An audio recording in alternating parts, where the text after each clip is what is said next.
Bonjour et bienvenue dans le monde d'après, celui où on aura sans doute beaucoup appris sur nous et sur les autres après quelques semaines de confinement. Mais comment ne pas commettre d'erreurs pendant, n'oublier aucun des enseignements après, prendre et appliquer les résolutions tout le temps. J'ai eu envie de le demander à ceux qui avaient, volontairement ou pas, déjà vécu un isolement. Aujourd'hui, c'est à l'expérience de Timothée qu'on va s'intéresser. Salut Timothée. Bonjour. Alors nous, on se connaît depuis très longtemps. Ça, Timothée, c'était quasiment un enfant et moi, j'étais déjà un vieux roussard des médias sociaux, on peut se dire ça, quand on a commencé je, à se suivre. je crois que ça fait 10 ans, presque. Ouais, ça fait ouais, facilement dit. Bon, bah, c'est ça, c'était un enfant, j'étais déjà vieux, ça marche. Il a notamment été un membre actif il y a quelques années d'une communauté un peu bizarre, connue sous le nom de la Linda Line, qui se Ah oui. réunissait sur une photo Facebook et dans la vraie vie aussi, autour donc d'une photo de Sue Ellen Ewing de Dallas. Alors je sais compressé comme ça, c'est un peu chelou hein, pour ceux qui n'ont jamais entendu parler de cette histoire. Je crois Et qu'il y a pourtant, 40, il y a 40 000 commentaires et ça continue. c'est ça. Et il y en a quelques-uns de toi, on se souvient bien. Plus récemment, et ça n'a rien à voir, tu as vécu une expérience de Oui. confinement. Est-ce que tu peux nous raconter ce que c'était ce confinement? Eh bien, il y a 2 ans maintenant, un an et demi, quelque chose comme ça, en octobre, j'ai participé à un jeûne d'une semaine dans le sud de la France. Et donc, enfin, pour résumer, pendant une semaine, tu ne manges pas, tu bois de l'eau, du thé ou du bouillon et tu passes beaucoup de temps tout seul. Et donc, pourquoi est-ce qu'on s'inflige un truc pareil? Pourquoi tu as fait ce confinement d'abord? Qu'est-ce qui t'a amené là? Qu'est-ce qui m'a amené là? Mes proches, et notamment ma mère, qui, elle, fait ça régulièrement depuis des années. Et moi, qui ai toujours trouvé ça très, très bizarre, d'autant plus que se priver volontairement de manger, c'est pas net. Elle a réussi à me convaincre, après de longues heures de discussion, de ne pas mourir idiot et de critiquer en toute connaissance de cause et donc d'essayer. Hmm. Et donc, je me suis retrouvé dans le Vercors, à 2 heures de Grenoble, pendant une semaine, à ne pas manger enfin, et boire le minimum, euh, et à juste me recentrer sur moi et à réapprendre qui j'étais vraiment. Boire le minimum, ça veut dire que même en eau, En, tu es en limité. fait, non, mais si tu ne bois pas de jus, tu ne bois pas de choses très D'accord. sucrées, tu bois de l'eau, tu bois des infusions plus que du thé. Et le soir, tu as un bouillon qui est assez léger, mais en fait, tu ne prends pas quelque chose de lourd ou qui te pousse à digérer quelque chose pour ne pas réenclencher la machine et ne pas avoir faim, en fait. D'accord. Donc tu es dans le Vercors, tu ne peux pas manger. Non. Vous êtes un groupe, je crois, On de est, combien? euh, on est un petit groupe, on est une petite dizaine, mais on n'est jamais tous, enfin, on est tous ensemble à des moments très précis de la journée. Au réveil, quand, avec l'équipe qui est sur le centre, tout le monde se dit bonjour et on a l'exercice de yoga ou de méditation. Euh, et le soir, enfin, pour le dîner, qui n'est pas vraiment un dîner, mais qui est une espèce de moment de communauté. Et la journée, on est libre de faire absolument ce qu'on veut. On peut aller se balader, on peut ne rien faire, on peut faire du puzzle, on peut juste bronzer au soleil. Le seul truc, c'est que les gens doivent juste savoir où est-ce qu'on est pour que s'il y a un problème, on puisse venir nous chercher. Mais enfin, au fur et à mesure des jours, on est de plus en plus seul avec soi-même, même si on est avec les autres. Parce que tu réapprends à, comment dire, tu réapprends à maîtriser le temps que tu subis à Paris parce que tu passes ta vie à courir après le métro, après le travail, après la réunion. Il y a trop de réunions, donc tu travailles plus le soir, donc tu rentres après. Tu passes ta vie à courir après le temps.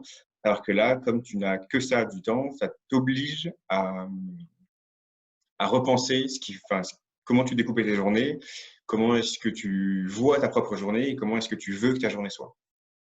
D'accord. Mais tu peux aller te balader sur Instagram, Twitter, Voilà. tout ça passe le temps. Oui, mais non, parce que dans ce centre-là, en tous les cas, dans le Vercors, il n'y a pas Internet, il n'y a pas Instagram, il n'y a pas de réseau, et que dans le village qui est à une demi-heure en voiture, après des petits chemins sinueux sur la montagne, je crois que le maximum de réseau que tu puisses avoir, c'est du Edge. Donc non, pendant une semaine, tu es vraiment coupé du monde,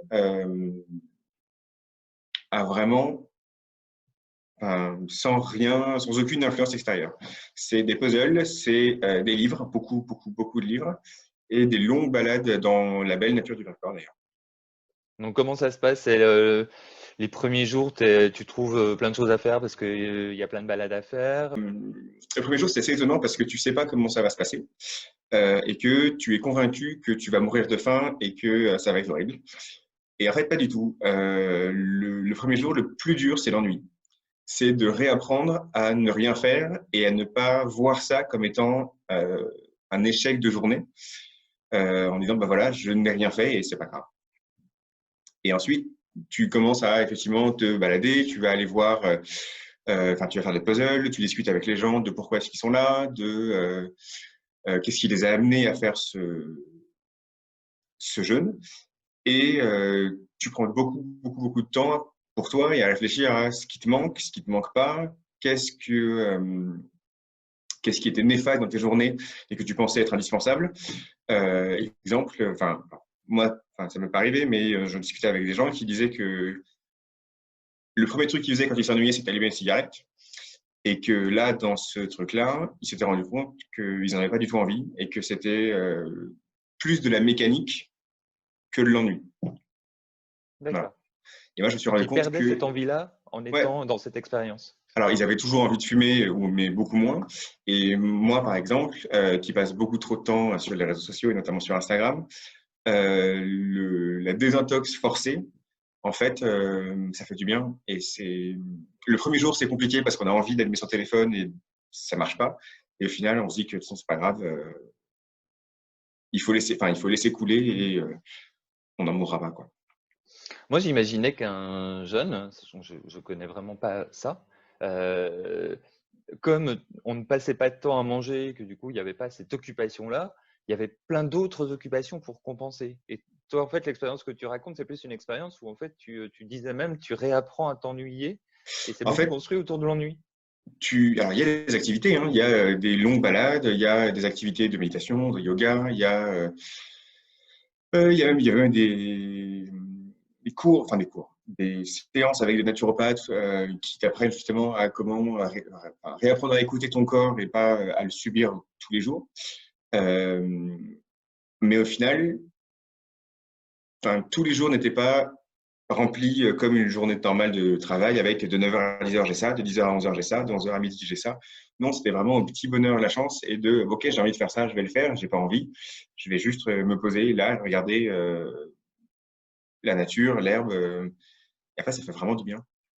Est-ce que ça a changé ta relation à l'ennui? Est-ce que pendant cette semaine-là, tu as vu une évolution? Oui, en fait j'aime bien m'ennuyer et rien faire. Même avant, quand je disais que j'avais rien fait, j'avais lu un livre, j'avais scrollé Instagram ou Twitter. Et là, non, je peux juste être sur mon balcon et profiter du soleil et juste vraiment rien faire. Et en disant, c'est pas grave, de toutes les façons, il n'y a rien à faire.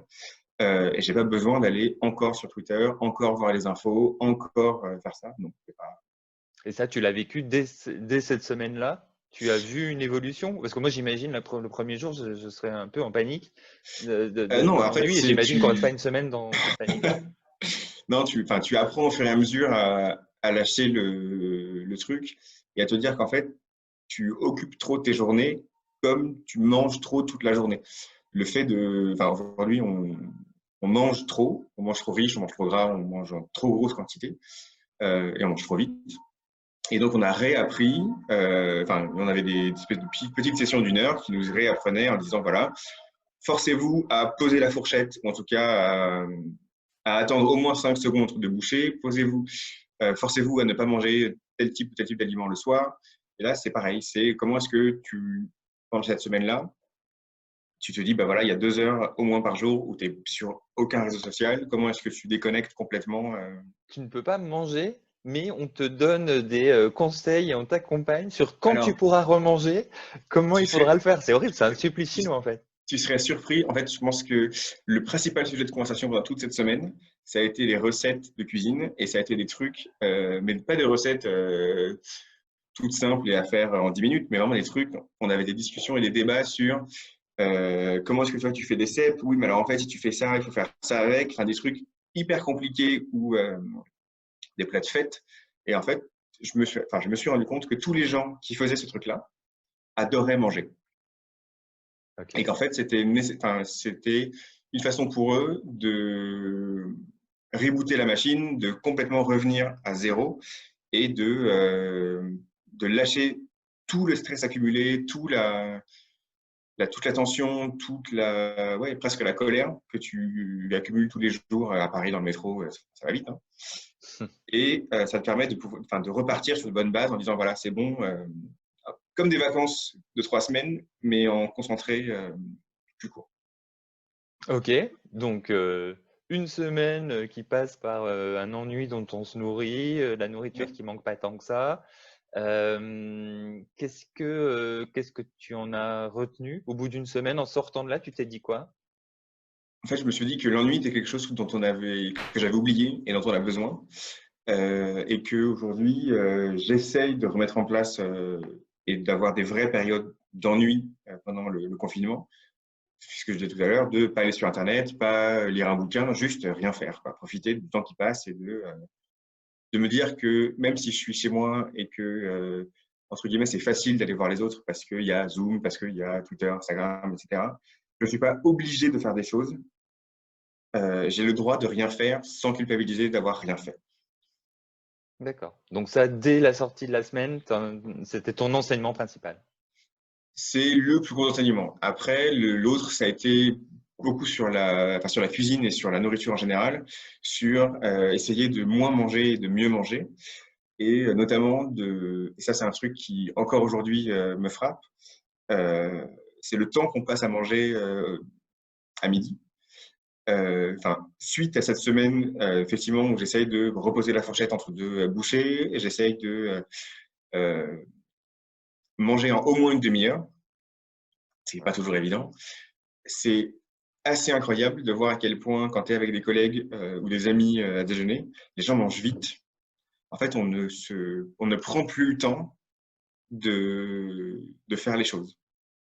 En se disant, bah, c'est pas grave, enfin, une heure de pause à déjeuner, une vraie heure de pause à déjeuner, ça fait beaucoup, beaucoup, beaucoup plus de bien que de manger en 25 minutes, alors même si on est avec des collègues, mais c'est juste, en fait, tu as besoin d'avoir ce temps de pause, euh, quoi qu'il arrive. Et le fait de l'avoir, enfin, entre guillemets, instauré et de façon récurrente, je ne peux plus m'en passer. J'ai vraiment besoin de ce truc voilà, ça c'est mon heure de midi qui me permet de faire le break avec ce qu'il y avait avant et qui me permet de redémarrer ce qu'il y a après.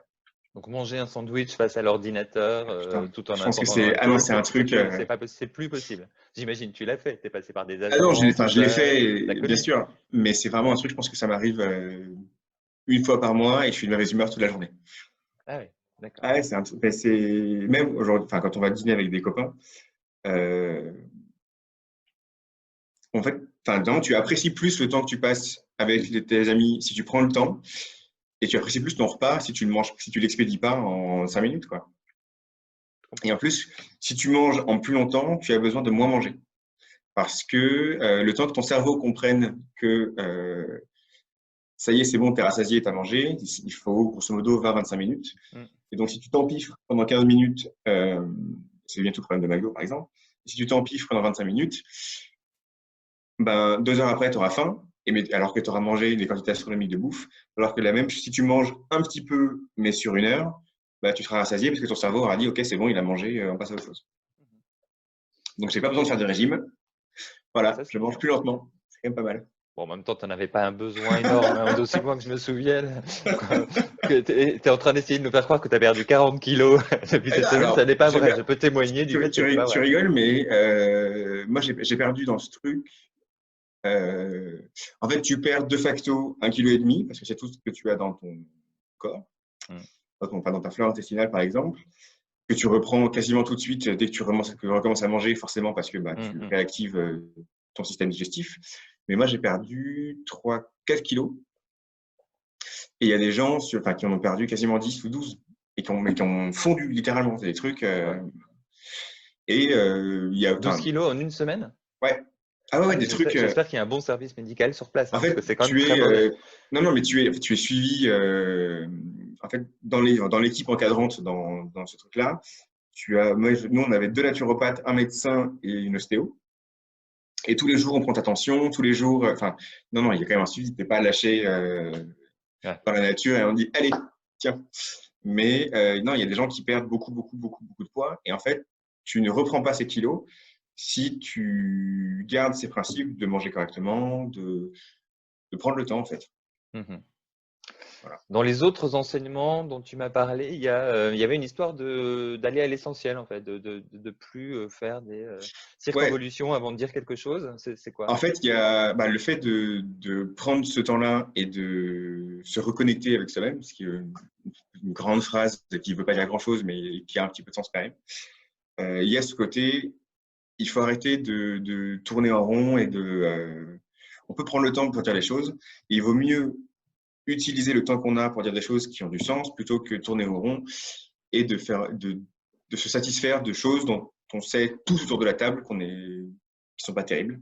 Et donc aujourd'hui, au travail en tous les cas, j'essaye de dire vraiment ce que je pense. Et donc s'il y a des trucs que je trouve pas terribles, et ben j'essaie de dire que c'est pas terrible en justifiant, bien évidemment, parce que sinon c'est pas hyper efficace. Bah, Mais tu te fais virer surtout, c'est sûr. non, moi en tant que consommateur, j'ai pas envie de voir ce truc. C'est pas intéressant, c'est pas joli, c'est pas pertinent. C'est pas parce qu'on se dit tous que ça va plaire, alors qu'on peut intimement, on sait tous que c'est nul. Ben non, enfin, ça sert à rien. C'est du temps perdu et ouais, c'est du temps perdu et même c'est du temps gâché. Donc ça, c'est l'application au travail. Dans ta Ouais. vie perso aussi? Tu as senti que tu allais Ouais, dans ma vie plus perso, dire des choses que tu n'aurais pas dit avant? en tout cas, j'essaie de prendre le temps de dire les choses aux gens et de pas expédier les trucs parce qu'on est énervé, parce que oui, oui, allez, c'est bon, ça me saoule, on en parlera plus tard et on n'en parle jamais. Non, ça fait du bien de prendre le temps et ouais, d'essayer d'aller au fond des choses pour éviter les problèmes plus tard, pour éviter les embrouilles, pour éviter les incompréhensions, pour éviter. Voilà. Donc, tu as appris, C'est pas toujours efficace, mais donc j'essaye. c'est pas toujours efficace, ça veut dire que tu n'y arrives pas toujours? Ou Non, parfois j'y ça arrive pas porte pas tous. ses fruits? Non, j'y arrive pas toujours parce qu'il y a des trucs où, sur certains sujets, on est hyper susceptible, sur d'autres, on n'a pas du tout envie de faire des efforts, etc. Mais j'essaye de mettre en place ces principes-là partout, enfin, en tout cas le plus possible, pour éviter justement de m'énerver pour pas grand-chose. Voilà. OK. Donc tu as appris à apprécier l'ennui, à te recentrer, aller à l'essentiel, à manger bien. Ouais. OK, c'est ce qui s'est passé pendant cette semaine-là. Qu'est-ce qui t'en reste pendant ce confinement?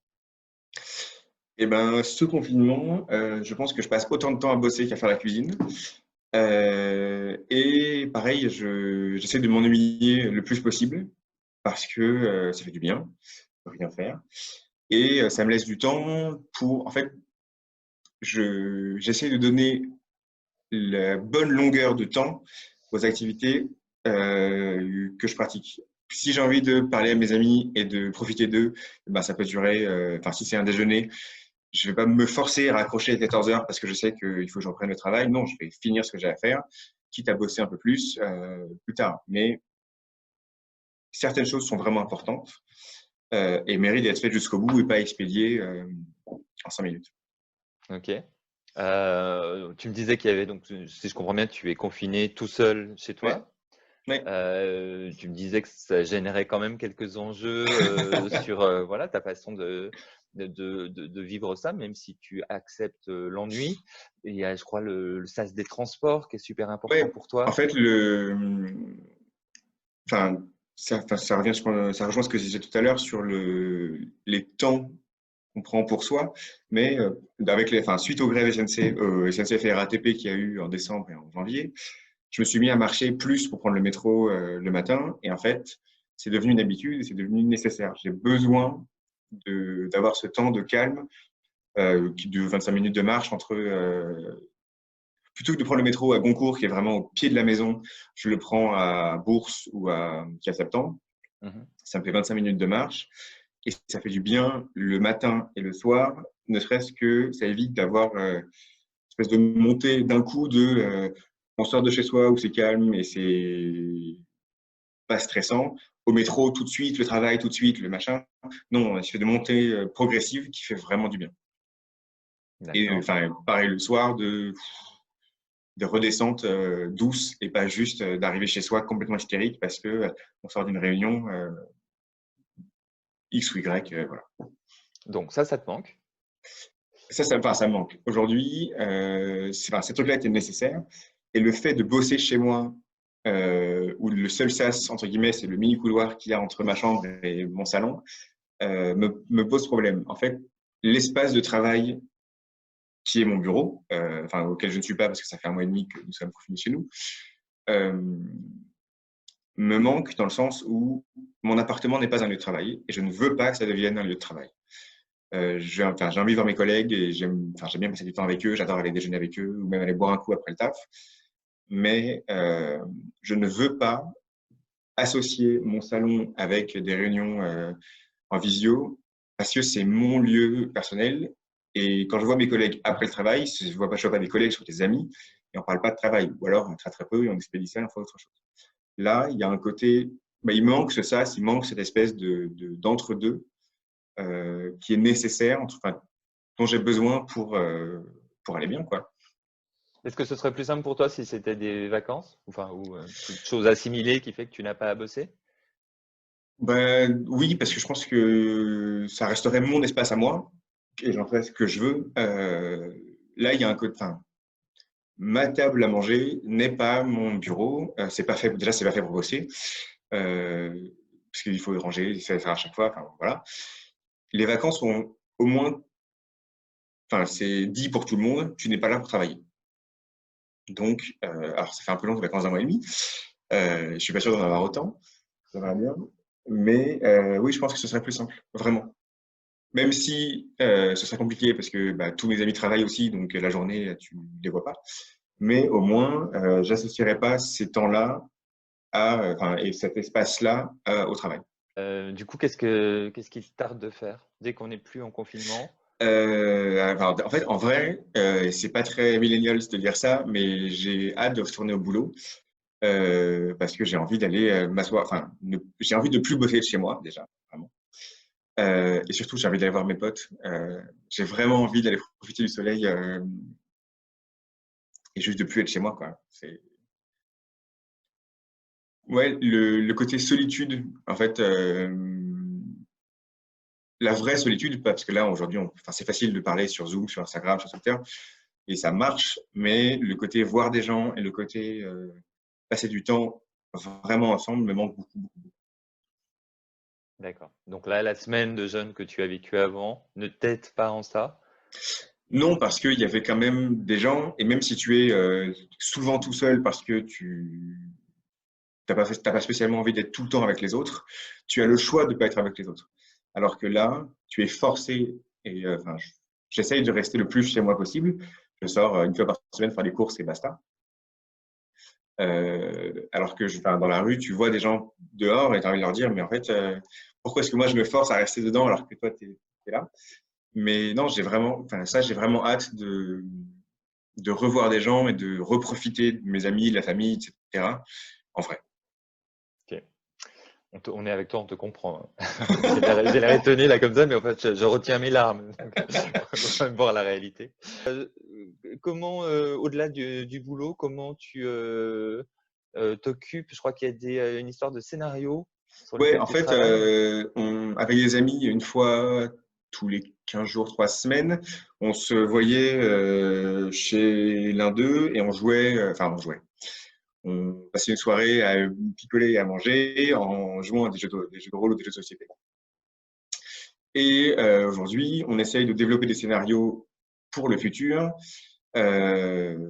maintenant. Ce qui fait qu'en fait, à défaut de se voir et de jouer ensemble, d'être ensemble, on utilise Messenger et WhatsApp pour fabriquer ces trucs-là et préparer la suite en se disant qu'on a quand même beaucoup, beaucoup de choses à rattraper et que ce serait bien que ça aille vite. Et là, vous inventez donc complètement les En fait, scénarios from scratch. on discute de scénarios, on se dit, voilà, ce serait bien qu'on fasse ce genre de truc. Qu'est-ce qui pourrait nous compliquer la vie ou la simplifier? Comment faire évoluer les personnages? On n'a pas encore essayé de jouer en virtuel, comme ça. Mhm. C'est un peu compliqué, mais je suis sûr que ça pourrait être faisable. Je suis sûr que oui. On voit apparaître des Oh, choses mais sur je Zoom suis sûr que même maintenant. qu'il doit y avoir des applications, des trucs, Ouais, ça doit être certainement. faisable. Mais ça remplacera jamais le fait d'être tous autour d'une table avec une bière et oh là là. Alors, retiens tes larmes aussi, parce que si tout le monde pleure, C'est ça va être ça, ouais, non, compliqué, non. il faut le savoir. Ok, alors moi je voulais effectivement qu'on se parle, parce que ça m'intéressait d'avoir un retour d'expérience sur un jeune, ce que je n'ai pas eu dans les autres conversations que j'ai eues à cette occasion. Et que c'est toujours un truc étonnant. J'ai une question sur le jeûne, mais alors rien à voir avec le confinement. C'est vrai que le premier repas qu'on fait derrière, c'est une espèce d'explosion de goût Eh en ben, bouche. j'étais hyper sceptique. Ma mère me l'avait promis, et tous les gens qui l'avaient déjà fait plusieurs fois dans le groupe dans lequel on était me disaient, tu verras, c'est un truc de ouf. Et en fait, donc la semaine qui précède le jeûne, tu manges de moins en moins, et tu enlèves des catégories d'aliments, etc. Le premier jour, c'est pas très sexy, mais on te purge l'estomac pour te couper le sentiment de faim. Tu manges pas pendant une semaine, juste ces infusions ou ces bouillons. Et le vendredi soir, qui est donc la veille du départ, tout le monde est ensemble et cuisine un repas. On reste, en fait, tu réapprends à manger et donc tu recommences avec fruits et légumes. Fruits et légumes dans quelques jours, après tu rajoutes des céréales, après tu rajoutes des légumineuses, après tu rajoutes du fromage, tu finis par, ou pas d'ailleurs, par la viande, l'alcool, etc. Et le premier repas, vraiment, on a mangé des tomates, des brocolis et de l'avocat. Et je pense que j'ai jamais mangé des tomates aussi bonnes de toute ma vie. C'est vraiment un truc. Alors oui, les tomates étaient bonnes parce qu'elles sont bio, qui viennent du champ du coin, etc.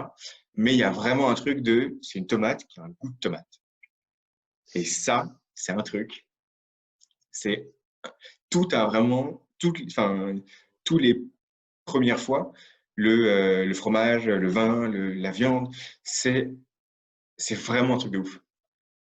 Le truc qui pourrait me tenter pour faire un jeûne, c'est pas tellement le jeûne en lui-même, c'est l'après. Ce Bah, premier non, mais repas, ça doit être fou, ça doit être une sensation en fait, incroyable. tu peux pas commencer tout de suite par un dîner en 5 étapes avec de l'alcool, un machin, un truc. Parce que, en revanche, le premier verre de vin, c'est pareil, ça te monte à la tête tout de suite, c'est hyper impressionnant. Mais vraiment, moi, enfin, j'étais un peu comme toi en disant que c'était pas tant le jeûne que ce qu'il y avait après. Et en fait, c'est vraiment au-delà de la sensation et ouais, de l'écoute de ton corps, il y a vraiment ce côté réflexion sur soi-même et sur les autres. Comment est-ce que enfin, c'est quoi ton rapport aux autres et c'est quoi enfin, le rapport que tu as toi par rapport aux autres et des espèces de trucs méta de comment est-ce que tu te vois toi avec les autres. D'accord. Et c'est vraiment, vraiment, vraiment, vraiment chouette. Et je pense que enfin, que je recommencerai. Ça fait du bien d'avoir une période dans l'année où tu déconnectes complètement de tout, en fait. Tu n'as enfin, effectivement pas Internet, pas de réseau, rien du tout, et pas à manger. C'est vraiment une espèce de remise à zéro complète. Je comprends. La deuxième chose qui est intéressante, c'est la façon dont tu racontes ce rapport à l'ennui, réapprendre l'ennui, l'importance de l'ennui. J'entendais Maya Mazurette cette semaine qui racontait, c'est la spécialiste du sexe Ouais, sur sur Le GQ. Monde. Mais Ouais, elle n'était pas sur GQ aussi? sur GQ avant, mais je crois qu'elle est vraiment au Monde maintenant. Enfin, elle collabore principalement avec Le Monde. Elle racontait à quel point ce rapport à l'ennui était important aussi dans plein de dimensions, et notamment celle du sexe. Il fallait réapprendre à s'ennuyer. Et je trouve cette notion d'ennui intéressante, parce qu'effectivement, Mais, aujourd'hui, on a du mal en fait à accepter de en fait, s'ennuyer. tout est fait pour que tu ne t'ennuies pas. Enfin, quand tu attends le métro ou le bus, tu allumes une cigarette, tu regardes Twitter, Instagram, tu envoies un mail, tu fais un truc, tu joues sur ton téléphone. Tu n'as plus ces temps de rien. Mm. Euh, et en fait, ça fait vraiment du bien et c'est même hyper étonnant de rien faire tout seul et de voir les autres faire des trucs. Parce que au départ, tu te dis que tu es en train de rater quelque chose. Et au final, il y a vraiment ce côté tu te sens différent et plus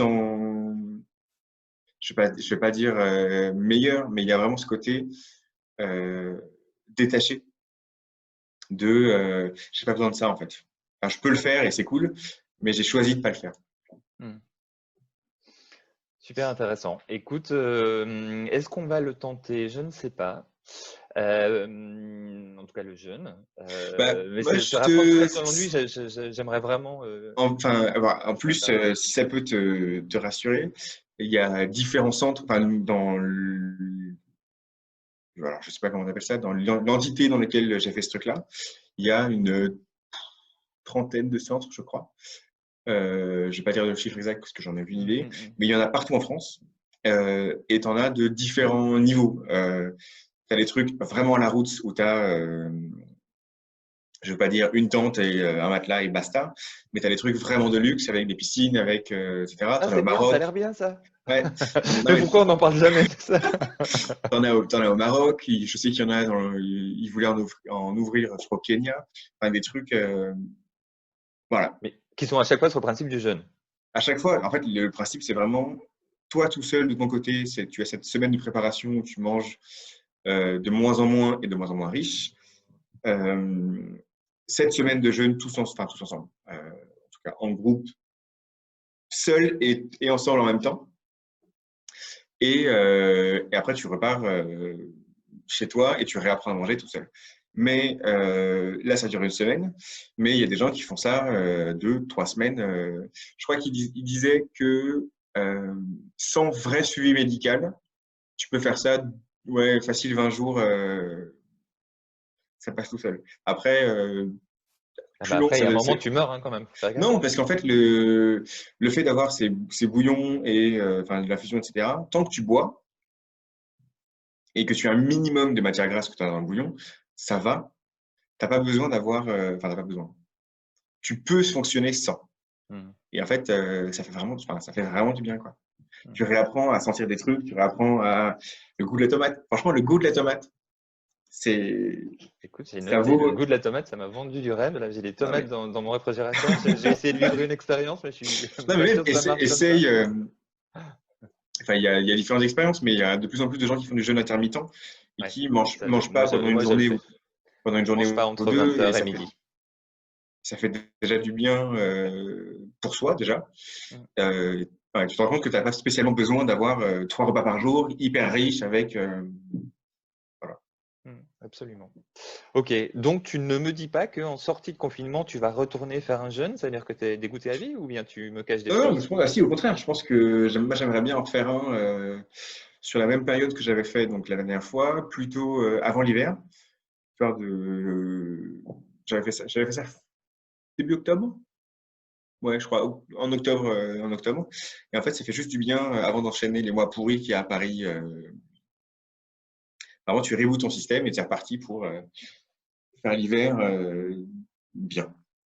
D'accord, donc si on te cherche en octobre, tu seras dans le Vercors. D'ici là, tu travailles à la maison en regardant par la fenêtre. Entre les deux, tu feras des jeux de rôle et nous, on essaiera d'aller se boire un verre à un moment quand même. Dès On qu'il y a va une essayer, terrasse ouais. ouverte, un truc, tu vois. Ah ouais, putain, mais ça j'en rêve. Je pense que le premier week-end où les terrasses sont rouvertes, ça va être folklorique. Ouais, ça risque d'être un peu régulé aussi, tu verras. Mais bon, on fera comme on peut. Et c'était cool de te parler. Ouais, Merci beaucoup. bah, merci à toi. Expérience intéressante, plein d'enseignements, encore une fois, autour de l'ennui. J'aime vraiment cette idée-là. On a plein de choses à creuser. Donc, on va essayer, pendant notre confinement imposé, d'apprendre un peu de l'ennui. Et on se reparle très bientôt. Ah bah ouais, Salut Timothée. merci à toi. Ciao. Salut.